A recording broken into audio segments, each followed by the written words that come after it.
What we focus on is profitable growth. So we're very, very aligned with our clients on, on CAC, on CPA, on what is actually driving bottom line as opposed to top line growth. And we were primarily with two types of clients. We have retail e-commerce brands, and then we have multi-location brands at a national level.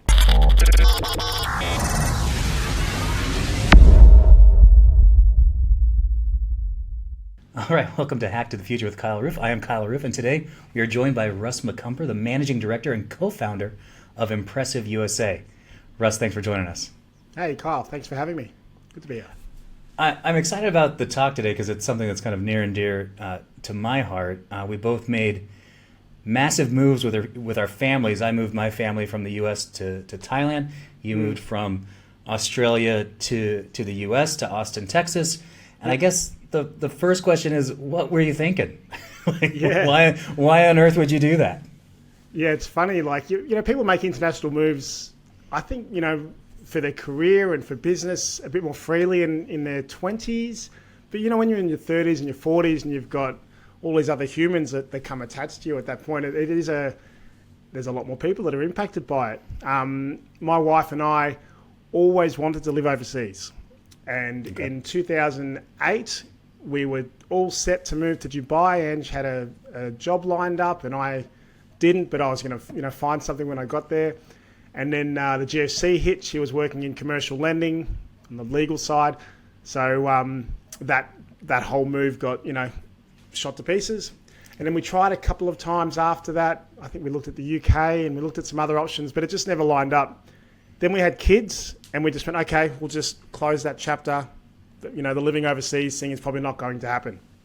So then when the opportunity came up where I saw potential in the United States and in the client base we had here and that sort of thing, it just seemed like something that we kind of had to take up, to be honest. No, I hear you. Now, when you're making a move of that magnitude, there's a lot of uncertainties. You have it in your mind how it could go, but there's certainly there's uncertainty and to some extent risk. How do you manage that? How do you kind of weigh, especially from afar, sort of those pros and cons of what could be risky to like potential gain or reward? I think this is a pretty, ignorance is bliss is probably a pretty key kind of theme here, because I thought I had a pretty good idea of. So I'm not a hugely detailed planner. I'm here's a vision, here's some big steps to get there, and the rest I'll just back myself and I'll back the people around me to figure it out. Within those steps, I might have mapped out some things that I wasn't so sure on. How are we going to set up a bank account there? Social security. How do we get a rental? How do we do all these things? How do we get the kids in school? A bit of Google helps, and we had some people on the ground over here we could kind of reach out to, but that list of unknowns just kept on getting bigger and bigger and bigger the longer we were here. So in terms of what was the original question? Like, how do you go about managing the risk? I think for me, it was just not really understanding and the uncertainty. Yeah, there are no risks if you don't know them. Totally. Like we were basically just weighing up like the adventure and the unknown, and we were like, well, that adventure is just way too juicy to let this unknown pile of, I don't know, stop us from chasing that dream. So I guess it was more just being fully aligned with Ange, my wife. And that was the thing. Like when I first pitched it to her, we're thinking about maybe opening an office in the US. What do you reckon? We move over there. And I'm not sure I won't use expletives because I don't know what the deal is, but she basically gave an expletive, F yeah. And I was like, oh, wow. Okay. All right. We're really going to do this. Okay, cool. So having her fully on board, it doesn't happen if you're not fully 100% excited by the prospect. We've got friends who've moved over here. And, you've got one party that's really excited, the other party that's being supportive as opposed to excited. Very, very different situation you land in. And it also it impacts like your ability to integrate, to get connected, your family's ability, your partner's ability. Like, if you're both not equally excited by the prospect, I just can't see how it works. So it's kind of the balance of excitement versus risk. You could also see that too in we've got weird jobs, and Yeah. you need somebody on board. Like, I've got this crazy idea. I'm going to do this thing in this magic box, and nobody's ever going to see it unless they look into this window. And are you on board with that? And if you have a partner that's kind of down with that, they might be down with the move as well, huh? Yeah, and we're not like building a product. We sell marketing services. We sell something which is not always easy to explain to people. And also, when you do move overseas, especially when you're moving, like both of us did, to such completely different time zones, what's going to happen for a long period of time is really weird hours, really long days, because you're communicating with people across the other side of the world. There's just no getting around it. So on top of working tirelessly, through business hours, you're also working really early mornings and late into the night for a while, just while you're kind of settling into the time zone and getting a client base and a team in your actual new time zone. In addition to that, how do you feel about kind of balancing the needs of your family with the needs of growing the business? Did you struggle with that at all? Were there issues that you had there with, like, I obviously have to support my family in this massive move, but I also need to grow the business, or this move is a bust? Like, it's kind of like, if the family fails, it's a bust. If the business fails, also bust. How do you balance those two things? So I've got to say, like, there's no silver bullet. I haven't nailed it yet, and it's constantly front of mind. Frankly, like, we've got 4 kids, right? So finding time, and for us, the big thing is, have we had one-on-one time with each child? Like, literally, it's like, okay, get to the end of the week. How much one-on-one time did I get with Kobe, with Harvey, with Ciela? I didn't get that in this week. Okay, I have to prioritize that early this week. And I'm literally blocking it out of my calendar to walk her home from school one day. It sounds like a small thing, but when you've got 4 kids all fighting for attention, the one-on-one time is crucial.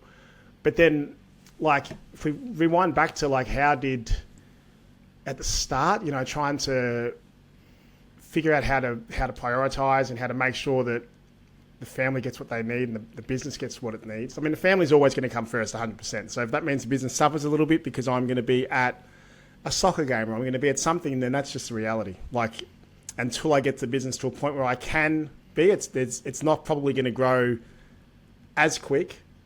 There are only tiny differences, but my family's always going to come first. But one thing which did surprise us when we got here, like, COVID impacted our getting here for a start. So we had an extra 18 months of researching, reading, podcasts around how to adapt kids to an international move. So resilience and emotional stability and all those different things. And, you're going to get picked on and things are going to be different and you're going to say words differently. But, eventually, these are just the things to get used to. But then we get here and within a week, they've got Aussie accents in a Texan school. Like, they're kind of the coolest kids in school, and they're into sports. They're really social. They were on play dates and in sports teams and stuff within a week. They were fine. Ange and I didn't read one book for ourselves around settling in or any of that sort of stuff. It took us a lot longer to settle than it did them, to be frank. I only have one child. I have one son. And when you have one child, essentially that's just extra carry-on luggage. Like, that's just like, an extra buddy that's coming to a meal. There isn't a lot extra. 4 is an amazing amount of people to move, and it's exponential when it's not when you add an additional child, I think, to the amount of effort. Did you feel was there any effect to the family dynamic? I know that a lot of people talked about how brave we were for making the move, and that things were going to be so different, and it might affect our family dynamic. Did you feel that things changed in the family? Did you get closer? Do you think you got more distant? Were there issues that way? Because I think a lot of people think that they couldn't make the move because things would just change so much within their known family union. Yeah, so we probably we just got within a window where it was a bit, I wouldn't say it was a tiny bit easier. So if our kids were, so when we made the move, we had a 4-year-old, or not, almost 4. Yeah, so 4, 8, and 10. So they're 4, 8, and 10. So they weren't as fully like with their friends and their network at home. Like they'd made really close connections, but it wasn't like, you can't tear me away from my friends. They weren't at that zone. So we had a nice window. So that worked in our favor. Doing that kind of move with teenagers, I can't imagine. Even as old as my kids are now, I can't imagine how much tougher it would be to go, hey guys, we're going back home. We're going back to Australia. So that's, but definitely brought us closer. It had to, because we get here, they don't know anyone. As much as they're making friends at school and stuff, the friendships are still fairly shallow. They're friends at school. There's a little play date here and there, but they're spending a lot more time at home. Plus they were littler, so they were home more. We were doing a lot of just seeing the US, seeing Texas. We went to New York, to Boston. We were combining business and family trips to make the most of it. In terms of the dynamic, I think it has to make you closer. I would hopefully make it closer. I hope so. Yeah. But I could see some fracturing though, like, 3 out of 4 are on board, but one is drifting away or something like that. Yeah, and we did actually, that's so funny you say that, because we did have probably 3 of the 4 more on board. It was our youngest, who you'd think would be the easiest, more malleable. But he, for the first few months, he kept on saying, when are we moving home? I miss this, I miss that, I don't like it here. But funnily enough, then we found, it's so funny, the things that you don't, the kids got here and they're at an age where they get into school around a lot of other kids their age. At 4 years old, we're trying to find a daycare centre that has kids his age that are going to be going to the same school. It actually wasn't as easy for him. And we cycled through like 3 different daycare pre-K centres until we found one that he loved and he found friends, and all of a sudden it changed. Okay. And that probably took almost 6-8 months until we found that place. It was really hard for him. At these, also where we are, like it's not so easy to just plop your kid into a pre-K centre like it is a school. They're just going to take them at the school. The pre-K centre is like, no, we're full. Oh, we've got enough that age. Oh, we've got a waiting list of 6 months. So trying to just get him slotted in somewhere with other kids his age that he got along with, that he was also going to be going to school with, that was an unexpected barrier to us settling, that's for sure. Were there any other challenges that you really just didn't anticipate? Like, were there things, maybe visa issues, getting acclimated to this, that, or the other kind of issues, or anything that like you kind of didn't think about? Tons. Like tons. So much so that I've now, so as an Australian landing here, there wasn't that close-knit an Australian business community or just community where people can just give you the hacks of, you don't go to get your driver's. Here's the best example I can give you. It took me like 5 months to get my driver's license because I was going to the driver's license center. I was booking online for the driver's license center. It was taking 6 weeks to get a booking. I'd get in there. I'd have exactly what the website said to take in. And they'd say, oh no, the website's out of date. You actually need this. Rebook, it's another 6 weeks. It's another 6 weeks. It took me so long. And eventually I found out that there's a Department of Transport down the road from me that you can go to on a Wednesday morning before they open and just wait outside and get in if one of the interviews cancels. No one knows this stuff. You can't Google it. It's not in forums. Texans know it because they've been brought up here. So there was a number of things like that. Social security, getting a rental with no rental history here. We had zero. We were what they call ghosts. You know, we land here as fully grown people with a full life and a credit history in another country. That counts for zero here. Sure. So, getting a rental, getting any kind of finance, all those things were a huge challenge. And then, interestingly, like from a business perspective, there was some challenges in terms of setting up the business account and a few other things, but it was easier to integrate from a business perspective because, I don't know, business is business. And, people, I quite like dealing with new people and opening relationships and creating good campaigns and the like. So the more of the challenges happen on the personal side, but I was like hugely lucky that Ange was so all in on this that she just She joined the PTA. She became vice president of the Parent Teachers Association. Within like being here for 6 months, she became president of the Booster Club for the gymnastics. She just went, how do I excel? I'm not going to wait 2-3 years to make friends here. I'm just going to force my way in via community involvement, and everyone's going to know me.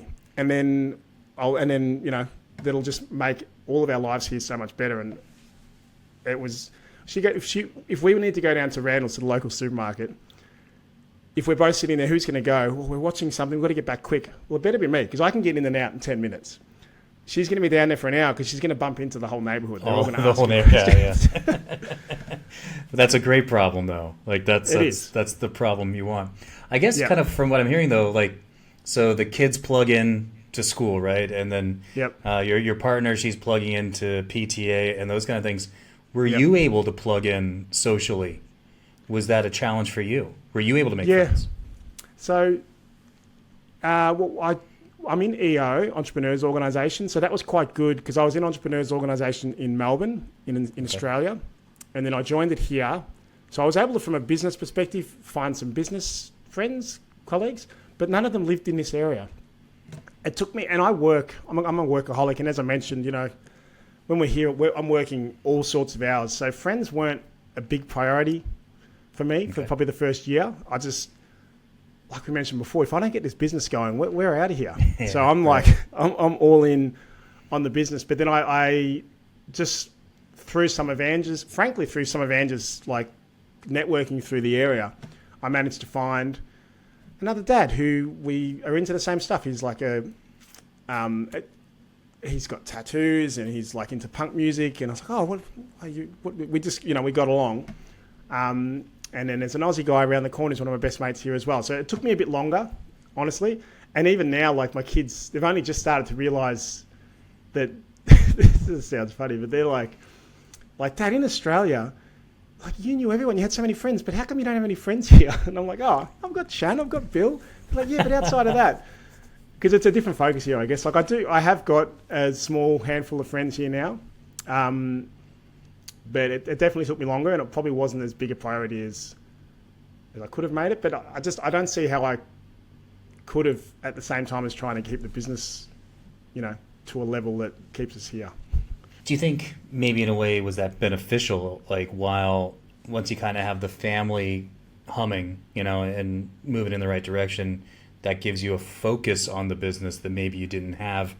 If you're do you think that might have contributed to the success? Like you're able to kind of head down and get the work done? Totally. I think 100%. I think that's a really good point. Like if I don't have to worry about Ange settling and about the kids, you know, feeling lonely and about all those different things, then I think most blokes, this is going to sound cold, but most blokes could probably go a year or two without like having to be super connected to their friends. We've all got friends who you don't see for a year or two because they just head down in the business. I've got a bunch of mates back home. We don't see them for a couple of years and, oh, Hez, what have you been up to? I set up this construction business. I've got, oh, that's great. And you can reconnect and you're fine. It's just, I don't know, maybe I'm not as relationship driven. Like I can for short periods of time do that. Mm-hmm. And that definitely helped kind of focus on the business, get some early wins on the board, get some quick growth, and which then helps solidify the family being here and go, okay, cool, this is long term. Okay, we can do things like buy a home and those sorts of things. Well, being able to go from just the move to buying a home is a tremendous. Yeah. Like that's a tremendous accomplishment. That's fantastic. Yeah. That's got to be. Yeah. That's got to like tick the box. Like, okay, we did the right thing. You know. Like, all right, we're moving in the right direction. Totally. One thing that I experienced, I've made a couple of moves overseas in my life, and one thing that I've noticed when you do it is that when you arrive, you have no obligations to anyone. And in your previous life, you know, on Mondays we have to do this, and on Tuesdays we have to do that, and on Saturdays we're always doing this. And it's an interesting experience when you have a completely clean slate. It's like freedom. It's an amazing feeling. It's like a weight of just, there's no social expectation. Nope. You know? Nobody really knows who you are. Nobody's expecting you to do this, that, or the other. You can almost reinvent yourself in a way. Yeah. You can reinvent your family in a way. You can focus on this, that, or the other. We can, maybe that's such an interesting point. I'm sorry, but like the whole reinvent yourself. Like I changed schools a bunch when I was growing up. We moved half a dozen times, and I changed schools, and I had that same realization when I started at a new school. It took me a couple of changes where I'm like, no one has any idea who I am, what I like, what I do. And there was just little things, and I'm like, and I'm actually starting to get really good at sport.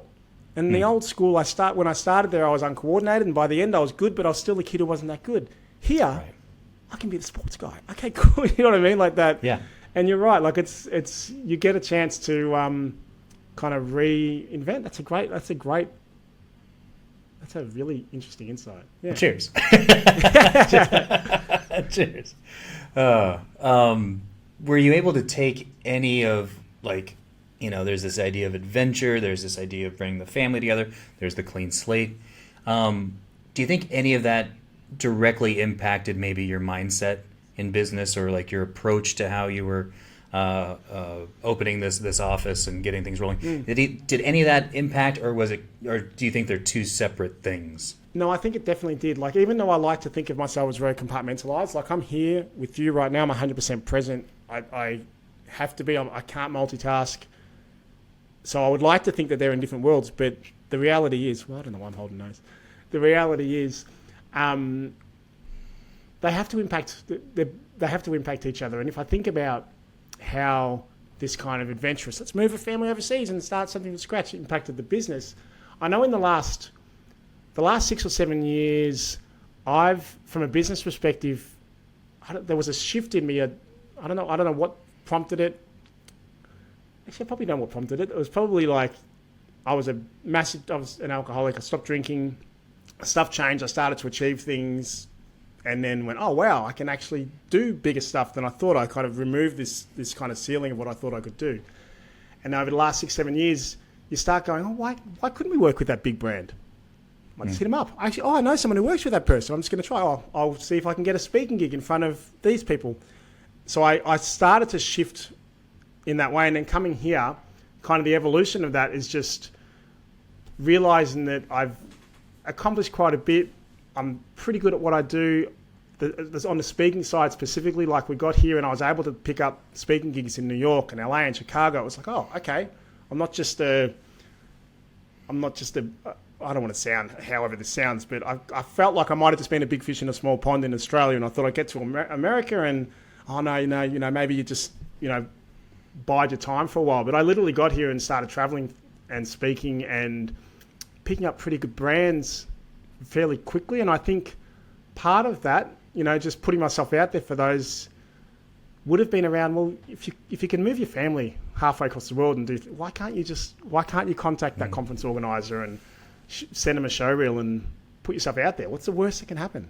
Love that. For those that don't know Impressive USA, could you give us the 30-second elevator on what you guys do? Yeah, for sure. So we are basically an SEO and paid media agency. We work with B2C brands. What we focus on is profitable growth. So we're very, very aligned with our clients on CAC, on CPA, on what is actually driving bottom line as opposed to top line growth. And we work primarily with two types of clients. We have retail e-commerce brands, and then we have multi-location brands at a national level.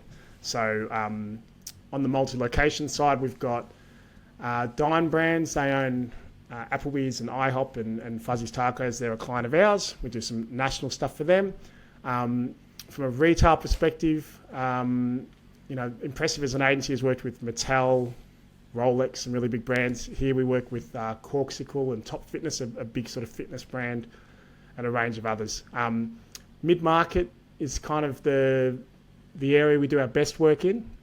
We've got a couple of enterprise clients. Dine's obviously an enterprise client, but we do it all in-house. I think we do. I mean, we're winning a bunch of awards since we got here. That's been a big aim, a big goal for us. Once we started setting up campaigns here, we're like, okay, cool. Is this going to be the one that puts a big spotlight on us? So that's been really pleasing. Have you been the driver behind that expansion that you've been doing? Has that been where your focus has been at? Yeah. So especially early on here, like it was myself and I just hired one person. I had a team back home.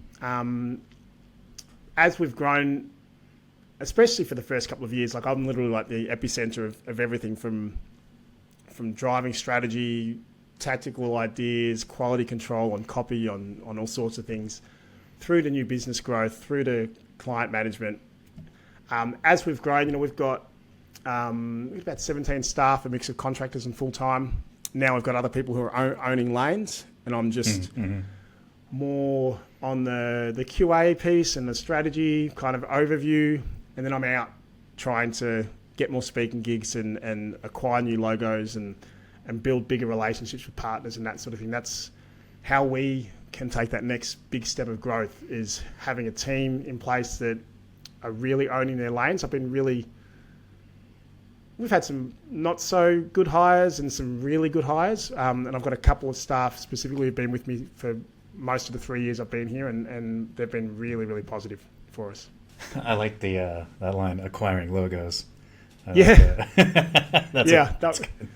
a sales guy in me. I've been in sales and marketing for 25 years, and that's like, that's fantastic. That's great. Would you say the market between when you're in Australia in that market and the U.S. market, are there noted differences? Would you say, or would you say it's mostly translatable? Big differences. Big differences. When I came here, so Impressive, the Australian branch, so I was head of sales of that business.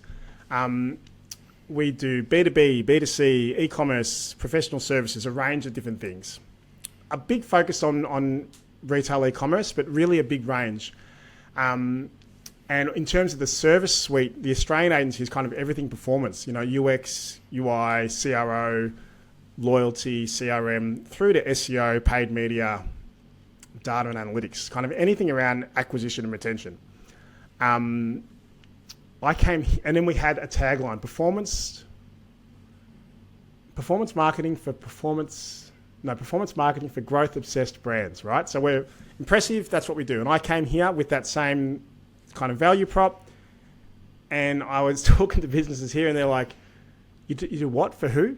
Like that's a pretty broad array of services for a really broad array of businesses. But I just need this, and I need to know you do this for me. So we had to really rein it in, and now we only focus on SEO and paid media. It's what I know best, and we only work with B2C brands. So B2B, that sort of stuff. We're just not as good at it, to be frank. I refer the work elsewhere to people who I know are better at it. My team are really good at getting inside a consumer mindset, a consumer buying mindset. So that's the work we do well. That's been the biggest difference, just the kind of niching down, and niching down on services and on customers. That's been the biggest shift. And then another big difference between Australia and here is the sales cycle. Like here, the sales cycles are so much quicker, which I love. Like I move at a pretty quick pace. It was interesting when I was doing research on competitors here from Australia. I've created some fake emails, had some mates with e-commerce businesses, and I just went through a sales process with half a dozen different agencies over here who I considered similar. And all of them tried to, and this is just part of it, and probably part of what I was giving out as well. They basically tried to close me on the first call. They sent me an agreement. It was very, very, let's move this forward. In Australia, you can't push that fast. It's much more rapport, then discovery, then I'm going to go away, I'm going to come back, and then I'm going to ask you if it's okay to send you an agreement. I remember the first time I saw an agreement come through with a proposal, and I was like, holy cow, that's, in my mind, I was like, holy cow, that's forward. And now I'm like, that's just efficient. You know what I mean? Like, it doesn't make sense. It's all there. If you like it, sign it, We also add our TNCs to all of them, too. Totally. Exactly. Yeah. It's all there. You're seeing the pitch. Here's the proposal. You're signing, and also you're agreeing to the TNCs all at once. Exactly. Yeah. And it's so much more efficient. So I do quite like that. I guess one kind of final question would be, do you think anybody can do it? Do you think anybody can pack up their family and make the move that you did, especially in light of the massive business responsibilities you have, the children issues you've got going on? Do you think anybody can do that, or do you think it's a select few? Anybody that can, if you come back to what I mentioned around like weighing the excitement versus the risk, anybody who can have the excitement outweigh the risk, both themselves and their partner. I think that's crucial. So if you can get excited by it, keep plowing forward despite the risk, and your partner is equally excited, then I think, yes, it's doable. Does that mean anybody can do it? Well, no, because some partners don't want to move, or some partners would be supportive but not excited. So Sure. There's probably just a small section of, but it's a mix of things. I don't necessarily think it's all in the individual founder. Like if we're talking about a family move like you and I have done, it has to be a team decision. It does. Yeah. I think your idea on excitement is correct too, because you're going to have bad days. Yeah. You're gonna have days where things just aren't going to go well, and you still have to have that excitement behind the whole thing, or otherwise, if the slightest bit of doubt creeps in or the slightest bit of dissatisfaction is there, that's going to compound if you still don't have that excitement. 100%. And I think that's where, like, having a sales background, my wife always laughs. She's just like, every time I get off like a discovery call with a client, I'm excited. Oh, we're going to do this, we're going to do that. She's like, Russ, they're all the most amazing, exciting. You're so excited after every single one. But you have to be, yeah. And I think that really feeds into the ability to do something like this, is to be able to keep that excitement. Because there are downtimes. We've had some months early in the piece where I'm literally calling clients to try to accelerate payment because it's payday and I need to pay my staff. And I'm like, well, I don't have enough money in the bank. How am I going to make this work? So to be able to push through those days, you need to be able to hold on to some of that excitement for sure. Absolutely. Russ, thanks so much. If people want to get in touch with you, how can they do that? Probably easiest on LinkedIn. So just look for Russ Macumber on LinkedIn. I'm fairly active on there in terms of posting and the like. So easy to catch me there, or you can just check out our site, impressivedigital.com. Awesome. Well, thanks so much, Russ. This was fantastic. And thanks everyone for listening to Hack to the Future. We'll talk to you next time. Thank you so much. Thanks, Kyle.